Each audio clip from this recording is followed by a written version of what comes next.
बीमारियां नेचुरली नहीं होती जितनी सेल्फ मेडिकेशन से, खुद से दवाइयां लेकर, एक दूसरे के जो डॉक्टर नहीं हैं उनसे मशवरे लेकर लोग बीमारियां ले लेते हैं और फिर पहले से कोई बीमारी हो उसका इलाज खुद से करके उस बीमारी को बढ़ा लेते हैं या उसकी पेचीदगियाँ, कॉम्प्लिकेशंस को बढ़ा देते हैं। तो इस वीडियो में मैं डिटेल में अवेयरनेस कैंपेन कर रही हूँ सेल्फ मेडिकेशन के ख़िलाफ़ कि सेल्फ मेडिकेशन करते हुए आपको क्या क्या नुकसान हो सकते हैं और आप किस लेवल तक सेल्फ मेडिकेशन कर सकते हैं।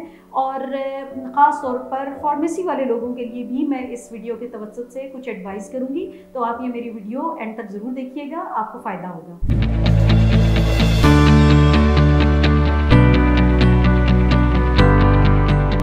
अस्सलामुअलैकुम, मेरा नाम डॉक्टर सुमैया शब्बीर है। मैं एज ए कंसल्टेंट फिजिशियन सुबह के टाइम में हॉस्पिटल में और शाम को कैवेलरी हॉस्पिटल में काम कर रही हूँ। आज हम बात करेंगे सेल्फ मेडिकेशन पे, जो कि बहुत कॉमन है मेडिकल स्टोर्स के लिहाज से भी और पेशेंट पर्सपेक्टिव के लिहाज से भी, और आपस में पेशेंट्स जो एक दूसरे को मशवरे देते हैं उस लिहाज से ये बहुत प्रैक्टिस कॉमन हो रही है और इसकी वजह से बीमारियों के मसाइल भी बढ़ते जा रहे हैं। तो आज हम इस सिलसिले में डिटेल से बात करेंगे। तो सेल्फ मेडिकेशन में पेशेंट अवेयरनेस की बहुत ज़रूरत है कि आपको जिस्म में दर्द हो रहा है आप पैनाडोल ले लेंगे, आपको सर दर्द हो रहा है आप पैनाडोल ले लेंगे, और भी बहुत सारी दवाइयाँ पेन किलर्स होती हैं जो कि ओवर द काउंटर फार्मेसी पर इजीली अवेलेबल होती हैं कि आप फार्मेसी पे जाएं, वहाँ पर जो फार्मेसी पे बंदा होता है वो खुद ही आप उसको अलामात बताते हैं और वो आपको उस लिहाज से ट्रीटमेंट दे देता है। ये प्रैक्टिस बहुत गलत है और इसकी वजह से हम डॉक्टर्स के लिए डिज़ीज़ का डायग्नोसिस वो लेट हो रहा है। जैसा कि अगर आपको जिस्म में दर्द हो रही है, बुखार हो रहा है, तो आप पैनाडोल ले लेंगे या इसके साथ कोई और दवाई ले लेंगे, तो इसमें जो अंडरलाइन कॉज है कि बुखार क्यों हुआ है, जो असल में तशख़ीस है, जो डायग्नोसिस है, वो डिले हो जाएगा।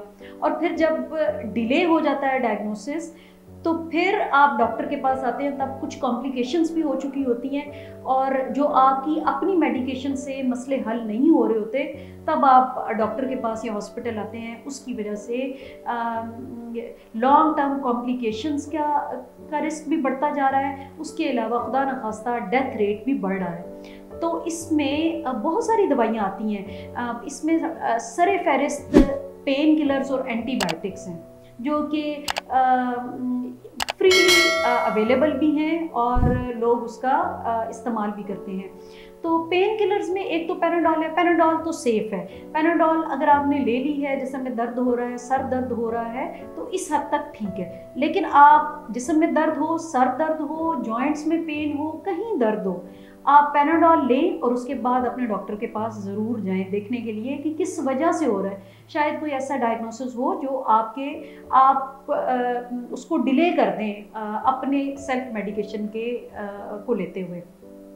उसके अलावा कुछ पेन किलर्स और भी हैं जिसमें जो है वो जो कि सेफ़ नहीं है, जो कि मैदे को इरिटेट करते हैं, ब्लीडिंग का रिस्क बनते हैं और उनके इंजेक्शंस भी फ्रीली अवेलेबल है। ख़ास तौर पर ये पेरिफेरी में या बहुत सारे जो क्वैक्स बैठे होते हैं वो इजीली उनको लगा देते हैं पेशेंट्स को। वो मैदे को इतना इरिटेट करते हैं कि मैदे में अल्सर बन सकता है। उसके अलावा पेशेंट ब्लीड कर जाता है, ब्लीडिंग टेंडेंसीज होती हैं और अंडरलाइंग और भी इश्यूज होते हैं जिसके साथ उनका इंटरेक्शन होकर नए मसाइल खड़े हो जाते हैं। तो पैनाडोल के अलावा कोई भी पेन किलर आप खुद से मत लें, चाहे वो आपको फार्मेसी में इजीली अवेलेबल हो या आप किसी पेरिफेरी में किसी क्लिनिक से आप उसको प्रिस्क्रिप्शन ले रहे हो, आप उसको स्पेशलिस्ट से थॉरोली असेसमेंट के बाद लें। सेकंड नंबर पर एंटीबायोटिक्स पे की मैं बात करती हूँ। एंटीबायोटिक्स भी बहुत कॉमनली पेशेंट्स खुद ही से यूज़ करते हैं। एंटीबायोटिक्स इसीलिए हमारे पाकिस्तान में एंटीबायोटिक्स का ओवर द काउंटर अवेलेबिलिटी का होने की वजह से इन्फेक्शंस जो है उनमें रेजिस्टेंस बढ़ गई है। रेजिस्टेंस का क्या मतलब है कि एक इन्फेक्शन अगर सिंपल बेसिक एंटीबायोटिक को रिस्पॉन्ड किसी टाइम करती थी तो लेकिन उसका गलत इस्तेमाल की वजह से वो एंटीबायोटिक उसी इन्फेक्शन में इफ़ेक्टिव नहीं रहती। इस वजह से हमें हॉस्पिटल्स में अपने क्लिनिक्स पर उससे हाई लेवल की एंटीबायोटिक यूज़ करनी पड़ती है उसी पेशेंट के लिए। इसलिए दवाइयों की रेजिस्टेंस बढ़ती जा रही है गलत इस्तेमाल की वजह से। तो एंटीबायोटिक्स की रेजिस्टेंस ज़्यादा होने की वजह से भी बहुत सारे मसाइल आ रहे हैं। इन्फेक्शन जो है वो मैनेज नहीं हो रही, बहुत टाइम ले रही हैं, हमें हाई पोटेंसी की एंटीबायोटिक्स देनी पड़ती हैं। तो एंटीबायोटिक्स का इस्तेमाल जो है वो जुडिशियस होना चाहिए। जुडिशियस का मतलब है कि डॉक्टर के बगैर, डॉक्टर की ओपिनियन के बगैर आप मत यूज़ करें। गला ख़राब है उसकी अलग से एंटीबायोटिक हैं, कुछ सेट ऑफ एंटीबायोटिक्स हैं वो हम देते हैं। चेस्ट इन्फेक्शन हुई है, फेफड़ों की निमोनिया हुआ है, उसमें कुछ एंटीबायोटिक्स होती हैं स्पेसिफिक, वही हम देते हैं।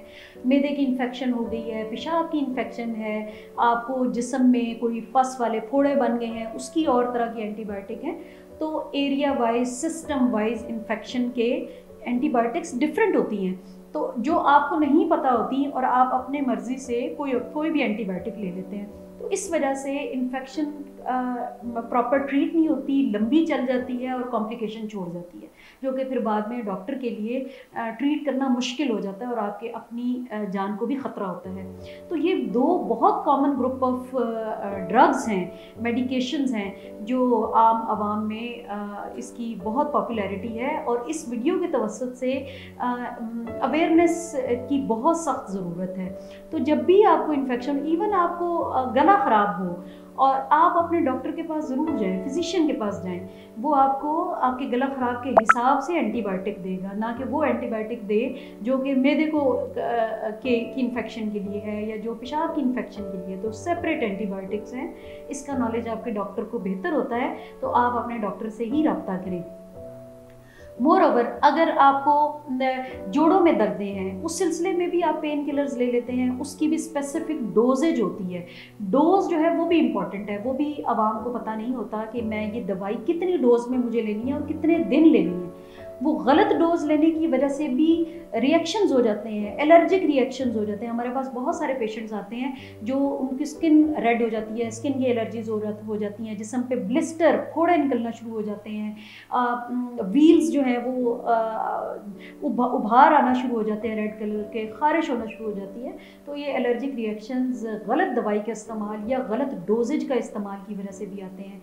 तो ये रिएक्शन से भी बचने के लिए बेहतर है कि आप अपने डॉक्टर से रब्ता करके ही इस्तेमाल करें। तो ओवर द काउंटर मेरी उन फार्मेसी के जो असिस्टेंट्स होते हैं उनसे भी इस वीडियो के तवज्जुह से रिक्वेस्ट है कि आप खुद से पेशेंट को ड्रग्स प्रेस्क्राइब ना करें, ये इलीगल है और अनएथिकल है।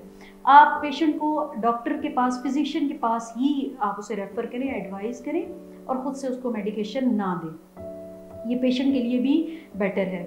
तो मज़ीद आपको इस सिलसिले में मालूमात चाहिए हो या आपको ड्रग्स जो है, आपको कोई इन्फेक्शन है, आपको कोई भी इशू है और आप मेरी अपॉइंटमेंट बुक करवाना चाहते हैं, तो आप यहाँ पे क्लिक करें और आप मेरी अपॉइंटमेंट बुक करवा सकते हैं। Thank you.